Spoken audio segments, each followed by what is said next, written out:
լիազորություն ձևակերպումը առնվազն հակասում է ազգային ժողովի կանոնակարգ օրենքի 3-րդ հոդվածին, որտեղ падգամավորի իրավունքների մեջ նշված է, որ падգամավորը գրավոր հարցումներ անելու իրավունք ունի։ Պարոն Թունյանը հարց բարձրացրեց, թե արդյոք ցանկացած գրության համար մենք պետք է ենթարկվենք պատասխանատվության ոչ ու ոչ մի դեպքում։ Եվ եթե դուք նկատում եք, պարոն Աղազարյանը իր ելույթում անդադ ասում էր, որ ես դրա դիմաց ոչինչ չեմ ուզել։ Այսինքն այդ նյութական առավելությունն էր փորձում վիճարկել։ Դա իհարկե կոնֆրոնտացիա իրավունքը ապահովելուց մենք կքննարկենք, բայց դուք որպես իրավաբան էլի գիտեք վստահ եմ, որ մինչև մենք անձին մեղադրյալի կարգավիճակ չտանք եւ իրեն իրավունք չտանք, որ ինքը իր դեմ ցուցմունք տալու իրավունքից օգտվի, մենք չենք կարող առերեսում անել, որովհետեւ վկայի կարգավիճակով անձը պարտավոր է ցուցմունք տալ, իսկ մեղադրյալի կարգավիճակով իրավունք ունի լռել։ Վկայի համար որոշակի բացառություններ կան, բայց շատ սահմանափակ։ Իսկ մեղադրյալի պարագայում ինքը կարա լռի։ Եվ այս իրավիճակում նորից պատասխանելով ձեր մյուս հարցին, թե ՍԱՏՄ պաշտոնյային գիտենք, թե չգիտենք, գիտենք, դուք էլ գիտեք։ Եվ դա այն ժամանակ վստահաբար երբ որ անունը կբացահայտվի, բոլորից շատ հայտնի անձ է։ Անձը, որը որ ՍԱՏՄ պաշտոնատար անձ որպես վկայակոչվում է, եղել է ժամանակավոր պաշտոնակատար։ Պարոն Գաբրիելյանն ինձ ասում է, որ դե հիմա դուրս գանք մի 100 հոգու հեռախոս սպասարկվելու է այս Բաղրամյանի ալեհավաքով։ Շատ լավ, իհարկե սպասարկվելու է, բայց դուք ուշադրություն դարձրել եք, որ իրանք զանգ են ունեցել այդ ընթացքում։ Դուք նկատել եք, որ այդ օրը առավոտյան Հովիկ Աղազարյանը ինքն է զանգում Սլավիկին, եւ Սլավիկի հեռախոսը սպասարկվում է այդ ժամանակ Արմավիրում։ Հետո երբ որ իրանք հանդիպում են, Աղազարյանը ինքն է զանգում Սլավիկին, այսինքն մենք չենք ասում, որ այդ պահին Բաղրամյան փողոցով անցնող բոլոր անձանց ում հեռախոսները սպասարկվել են իրար հետ կապ ունեն։ Չէ, մենք ասում ենք Սլավիկը չի ստում սրա մասին։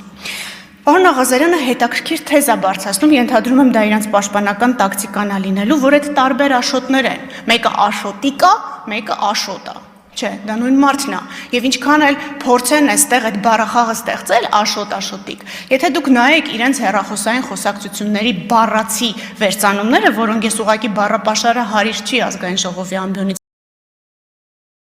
հնչեցնելու, ինչքան էլ մենք փորձել ենք, հա, ավելորդ բառերը մեջից բազմակետերով զտել, որպեսզի չվիրավորենք ոչ մի լսողություն։ Ամեն դեպքում այդտեղից ձեզ համար պարզ կլինի, որ Սլավիկն ինքն ասում է, որ աշոտի ներկայությամբ Աղազարյանը չխոսեց, դրա համար ճիշտ է, որ աշոտը սպասի մեկ այլ տեղում, եւ հետո հետ է գալիս, ասում է այսքան թիվ ուզեց, եւ մենք հաջորդ օրը պատրաստ, եւ մենք այդ բառը ընդգծել ենք խոսակցության մեջ եւ վերցրել ճակերտներում, պատրաստ պիտի գնանք իրեն հանդիպենք, եւ հանդիպումը կայանում է, եւ հանդիպման առաջին զանգը Պարոն Աղազարյանն է հնչեցնում։ Բացի դրանից, երբ որ վկայի կարգավիճակով պարոն Աղազարյանը հարցաքննվում էր, կտրականապես ժխտում էր, որ ՍԱՏՄ պաշտոնատար անձի հետ երբևէ որևէ կոնտակտ է ունեցել, բայց օբյեկտիվ փաստական տվյալները ցույց տվեցին, որ հեռախոսը զանգեր է ունեցել։ Դրա մասին երկու падգամավորներն էլ բարձրաձայնեցին իրենց ելույթներում։ Այսինքն այստեղ հատվածական եւ վերացարկված փաստական տվյալները իրարից որ ներկայացնեք, իհարկե ստացվում է, որ դե երկու հոգի իրենց համար խոսել են, չէ։ Երկու հոգի պայմանավորվել են, որ որոշակի առավելություն ստանալու դիմաց ազգային ժողովի падգամավորը պետք է իր պաշտոնեական լիազորությունները օգտագործի։ Պարոն Աղազարյանը շահարկում ասում է, այ հիմա դուք ինձ թույլ կտաք, որ քրեական հետապնդում հարուցեն, եւ դրանից հետո ինձ կտանեն ու կկալանավորեն։ Ես նորից պիտի հիշեցնեմ ազգային ժողովի կանոնակարգ սահմանադրական օրենքը եւ ասեմ, որ որպեսզի ես կարողանամ ազատությունից զրկելու հետ կապված որևէ խափանման միջոց, այո, դուք պետք է թույլ տաք, եւ եթե տեսնում եք,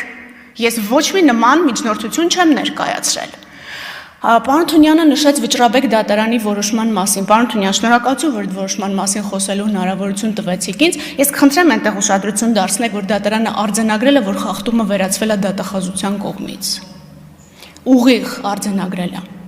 Եվ նաև արձանագրել է, որ մեղքի հետ կապված որևէ դիտարկում չունի, որովհետև օբյեկտիվ փաստական տվյալներով, ներքին դիտման արդյունքներով է հիմնավորվում։ Պարոն Գաբրիելյան, դուք նշում եք ինչ եղան Չարչյանի եւ մյուսի գործերից, իսկ հիշեցնեմ քանի падգամավոր էին։ Արմեն Գևորգյանը դեռևս չկա այդ ցանկում։ Սեյրան Օհանյանն է եւ վերաբերում էր Զորամասի, կհիշեք երասխմեկ Զորամասը։ Ասեմ ձեզ,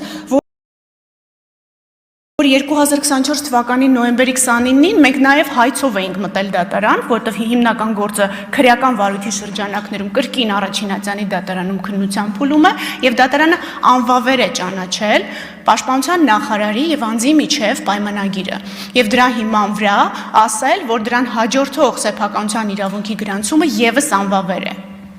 Դա նշանակում է, որ եւս մի փաստ, որ ես այստեղ չեմ եկել ժամավաճառությամբ զբաղվելու եւ ձեր ժամանակը խլելու։ Արմեն Չարչյանի վերաբերյալ գործը, որը վերաբերում էր հաց բերողին, հիշեցնեմ ձեզ, երկու փորձաքննություններին էր վերաբերում դատաբժշկական, որոնք հակասում էին իրար։ Արմեն Չարչյանը չէր համաձայնվել, որպեսզի վաղեմության հիմքով վարույթը կարճվեր եւ պնդում էր դատաքննության։ Հիմա դատաքննությունը ընթանում է։ Իդեպ դրմբաց դատաքննություն է, կարող եք հետևել։ Եվ այս պահին, քանի որ ես ենթադրում եմ, որ նման հարցադրում կլինի, առավոտյան ճշտել եմ, որ երկու փորձաքննությունների կեղծ լինելու վերաբերյալ հենց ապացույցների հետազոտման փուլն է, ինձ թվում է հետաքրքիր կլինի լսել այդ դատավարությունը։ Իդեպ Սեյրան Օհանյանի եւ մյուսների վերաբերյալ դատավարությունը բաց չի, որովհետեւ եթե հիշում եք, այնտեղ մի դրվագ կար, գաղտնի էր, այդ պատճառով միացվեց իրար, վարույթները գաղտնի են, դրա համար չեմ կարող ձեզ լրացուցիչ տեղեկատվություն տալ։ Եթե ինչ-որ մի հարցի մասին կմոռանամ ասել, խնդրում եմ ինձ հիշեցրեք հարցը, բայց ինձ թվում է բոլորը նշել եմ։ Պարոն Թադևոս Ավետիսյանը երեք ասեց, ինչու անձը չի հարցաքննվել երկրորդ $23,000 կաշառքի շրջանակներում։ Նորից պետք է հիշեցնեմ, որ մենք իրեն կարգավիճակով պիտի հարցաքննենք, որպեսզի կարողանանք երաշխիքներ տալ եւ որպեսզի այդ ապացույցը հետագայում չկորցնենք։ Եթե մենք անձին մեղադրանքի շուրջ հարցաքննենք վկայի կարգավիճակով, դատարանը ասել է, որ սա անթույլատրելի ապացույց է, դուք մարդուն վկայի կարգավիճակով կանչել եք, փաստացի հետապնդում եք։ Դրա համար ես եկել եմ ստեղ առանց անձին ձեռք տալու, որովհետև այնտեղ ուղիղ տվյալ կար $23,000 եւ $300,000 դրամի հափշտակներություն կաշառքի վերաբերյալ եւ այս պարագայում ես պիտի ստանամ կարգավիճակ, որպեսզի կարողանամ անձին եւ հարցաքննել եւ վստահաբար առերեսել։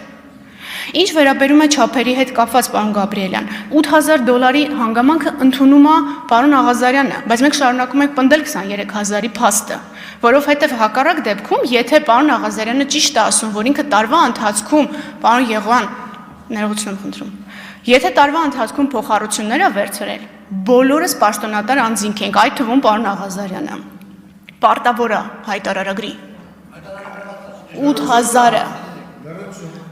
Պարտավոր եք հայտարարագրել։ Շատ լավ, կգաք եւ կապը կհիմնավորեք։ Մենք ձեր ոչ մի իրավունքը երբեք, պարոն Աղազարյան, չենք սահմանափակել։ Այսօր էլ ես եկել եմ կանգնել եմ այստեղ եւ ձեզ բոլոր փաստերը ներկայացնում եմ, որպեսզի հնարավորություն ունենաք ձեզ